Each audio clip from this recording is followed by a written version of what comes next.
Awuzu billahi minash shaitani rajim bismillahir rahmanir rahim. Ẹ káàsán kúrò lẹ kalẹ̀ ṣàlàáfíà lẹ wà gẹ́gẹ́ bí èmi on point by tó ṣe wà lẹ́ni. Thank you for subscribing. Ẹ̀yin tẹ́ ti subscribe ẹ bá mi subscribe kẹ́ dẹ̀ tẹ bell. Ẹ̀yin tẹ́ ti subscribe náà ẹ tẹ bell because of next time. Tẹ́ bá join mi lẹ́ni nítorí title Morning Glory. Nǹkan ọmọkùnrin tó jẹ́ pé kò jí mọ́ láàárọ̀. Tí nǹkan ọmọkùnrin ò bá ti jí láàárọ̀ mọ́ tó bá yá ò ní lè ṣe mọ́ pátápátá. Tí nǹkan ọmọkùnrin tó bá ti rí sign pé throughout this night nǹkan ọmọkùnrin mi mọ̀ ṣiṣẹ́ láàlẹ́ alẹ́ torí nǹkan ọmọkùnrin látàlẹ́ títí di àárọ̀ ó yẹ kó ṣiṣẹ́ ní ó yẹ kó nà bí 5 times ká bá sọ pé for like 35 minutes altogether. Tó bá ti experience láàárọ̀ yẹn wà á ti rí finish pé kíní yìí ó nà ní o experience morning glory within the night ara àlàáfíà ni tó bá ti ṣẹlẹ̀ bẹ́ẹ̀ yà náà okay. Mo sọ fún yín pé age medications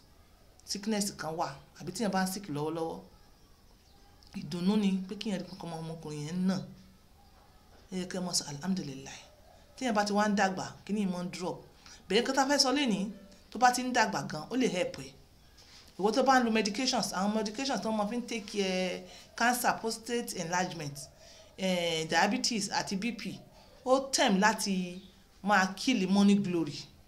Bẹ̀tẹ̀ bá ti ń lo medications wọ̀nyẹn náà ẹ bá àwọn doctor yín sọ̀rọ̀ then àwọn àgbo yìí ẹ lè lò because ó máa help ìwọ tó bá desire ìwọ tó bá ti desire ó lè sọ fún wọn pé ẹ bá mi change medications mi. Ìdùnnú ni kí ọmọkùnrin jí láàárọ̀ kó rí pé nǹkan ọmọkùnrin ti ṣe ó nà within the night. Àlàáfíà ni tó wọ́n tó bá experience ẹ̀ mọ́ it is sign of erectile dysfunction tó bá dẹ̀ take care ó máa lead sí impotency soon. Mo wá sọ pé lórí eléyìí tẹ́ bá ti take care sugar tiyín tẹ́ reduce the body fat tẹ́ take care infections jẹ̀díjẹ̀dí tó ń pààyàn lẹ́sẹ̀ tó mú ẹsẹ̀ lọ jẹ̀díjẹ̀dí nǹkan tó mú ẹsẹ̀ lọ ṣé kò lè mú nǹkan ọmọkùnrin lọ pátápátá tó mú okó yín lọ pátápátá. Ẹ take care jẹ̀díjẹ̀dí akọ jẹ̀díjẹ̀dí kò dá ó máa ń jẹ́ kí èèyàn ya ikùn. Mo ní ẹ detoxify ẹ wá nǹkan tó máa bá yín detoxify kìí ṣe súẹ́súẹ́ ẹ̀yin kan rí láì lórí pé the only thing you get here ẹ ní láti pè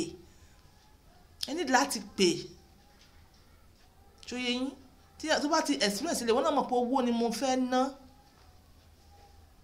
then ẹ wá lọ sọ́dọ̀ àwọn alágbo tẹ́ bá ti take jẹ̀díjẹ̀dí infection tẹ́ bá ti take ẹ lọ sọ́dọ̀ wọn infections jẹ̀díjẹ̀dí tó ń fa ikùn kunkun yẹn ṣó yẹ yín ẹ wà ní ẹ béèrè lọ́wọ́ wọn pé ìparun pupa tàbí funfun gbẹ̀ngbẹ̀ng egbò alẹ́ àtàwọn èròjà míì tó jẹ́ pé bóyá ẹ máa sè wọ́n ní o àbí bóyá ẹ máa kó sínú omi kẹ́ máa mú láàárọ̀ nínú ẹ̀ náà okó ẹṣin àbí okó òbúkọ ó lè wà ń bẹ̀. Ṣé ẹ mọ̀ pé nǹkan tí èmi bá ń lò ní bíbí ẹlòmíì ó lè jẹ́ pé ó lè mọ́ lò ń bẹ̀ yẹn bẹ̀tẹ́ bá ti dọ́dọ̀ àwọn alágbo ó yẹ kí wọ́n mọ gbogbo èròjà tí wọ́n á kó papọ̀ mọ́ egbò alẹ́. Mo believe you understand. So wọ́n tún wá tàn mọ́lẹ̀ sí fún yín. Egbò oríṣiríṣi ló wà ó tí wọ́n fi ń take care irú kan báyìí for kọ́kùnrin fi wà on point. Tó bá ti jẹ́ pé ti ilẹ̀ Haúsá ni ṣó yẹ yín ẹ lọ sọ́dọ̀ àwọn onígádágájíá ẹ bèrè sèdáwó ẹ bèrè mọ̀rgá ẹ bèrè dan Cameroon ẹ bèrè mísísíà mọ́sá ẹ bèrè mọ́sásẹ̀ ẹ bèrè ankofa mọ̀sọ́rọ́ kímbá kí wọ́n kó papọ̀ ẹ explain nǹkan tẹ́ need fún wọn bí ẹ ṣe wọ́n kó papọ̀ fún yín nǹkan tẹ́ fi ṣe bóyá ẹ máa gún tẹ́ máa fi mògì ní o bóyá ẹ máa fi mú ẹ máa yọ ọmú ní o bóyá wọ́n ṣe papọ̀ fún yín wọ́n ní tó ọjọ́ báyìí ni kẹ́ fi mú o. Sóyè yín as ọkùnrin tó ń gbọ́ mi tó sọ pé ẹ ò ní mú kankan wàláì ó ń tan rẹ̀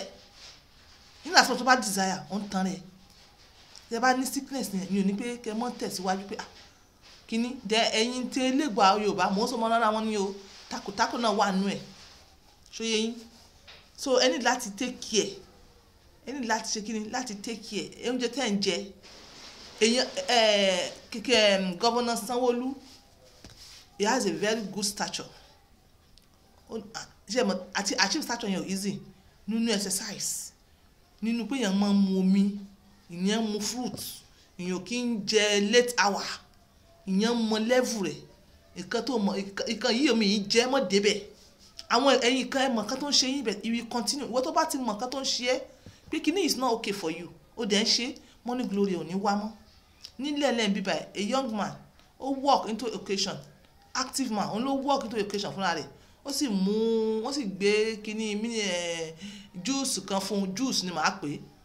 so yẹ yín mi ní dárúkọ ẹ̀, all this is tí wọ́n ṣúgà náà fi ṣe, ó lè ti mọ̀ pé òun kì í mú, ó mú kọ́kọ́kọ́kọ́, nígbà tó mú tán tó jókòó díẹ̀ kò lè dìde, àti rìn di wàhálà, immediately sọ pé òun ò dẹ̀ kí ń mu kíní o, òun ò dẹ̀ kí ń mu kíní yìí o, bóyá kíní tó ń mu yìí ló fa àti dìde ń sin o. Ó ti mọ̀ nǹkan tó ń ṣe, wá continue. Ó ní àyà ń ga ni, yes, àwọn kíní ṣúgà mi wà tó yẹ kó tẹ́ bá mú tán àyà yín máa ga ni, ẹ máa sweat ni, ẹ lazy wá immediately ni, tó ti mú kíní bẹ́ẹ̀ tó ti ń lazy, tẹ̀sẹ̀lẹ̀ ti heavy láti gbé, tó ti ní ẹ lára, ìwọ tó wà active tó ti mú ẹ wálẹ̀, ó ti mọ̀ pé léyìí ó máa kó bẹ́ẹ̀, eléyìí máa kó bẹ́ẹ̀, irú yẹn máa reduce ẹ̀. Dé ẹ̀yin tèmi kí tó parí fídíò yìí sóyè yín, ìwọ tó fẹ́ kill infections, kódà kó ti fún ẹ ní oògùn infections, ó dẹ̀ tún desire àtọ̀, fún gbogbo ẹni tẹ́ bá ti ní orí ọ̀fẹ́ àti ní black seed lọ́wọ́, black seed síbí méjì ẹ dà sínú omi, ẹ boil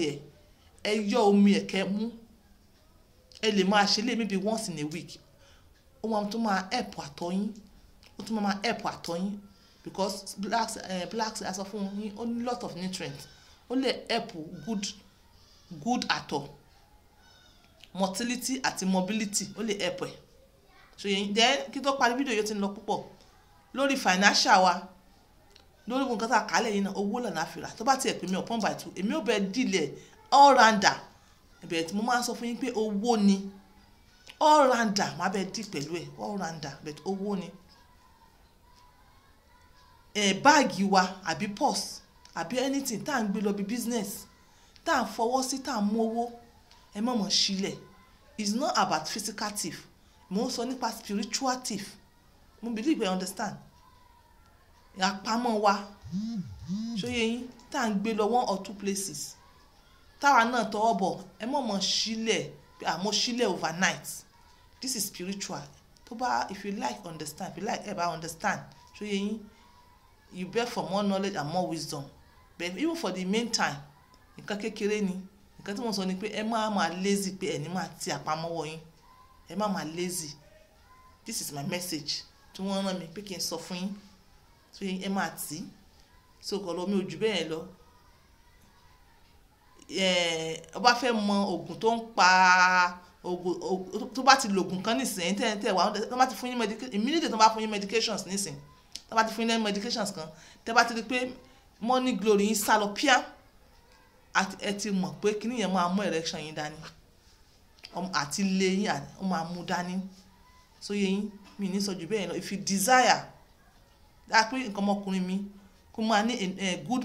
money glory, ẹ tẹ̀lé owó kan tí mo sọ fún yín, àbí kẹ́ ẹ pè mí on point by two, ẹ mọ̀ sọ pé ẹ̀kan mo fẹ́ money glory, all rounder ni owó tí mo sọ yẹn náà lè máa san. This is on point by two,